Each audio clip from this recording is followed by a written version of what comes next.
COPD എന്ന് പറയുന്ന അസുഖത്തെക്കുറിച്ചിട്ടുള്ള ഒരു വീഡിയോ ആണ്.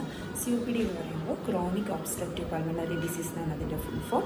അപ്പോൾ COPD എന്ന് പറയുന്ന അസുഖം നിങ്ങളെല്ലാവരും COPD എന്ന് കേട്ടിട്ടുണ്ടായിരിക്കും. COPD എന്ന് പറയുന്ന അസുഖം ഏറ്റവും കൂടുതൽ വരുന്നത് സ്മോക്ക് ചെയ്യുന്ന പേഷ്യൻസിനാണ്. അതായത് പുകവലിക്കുന്ന ആൾക്കാർക്കാണ് COPD ഏറ്റവും കൂടുതലായിട്ട് വരുന്നത്.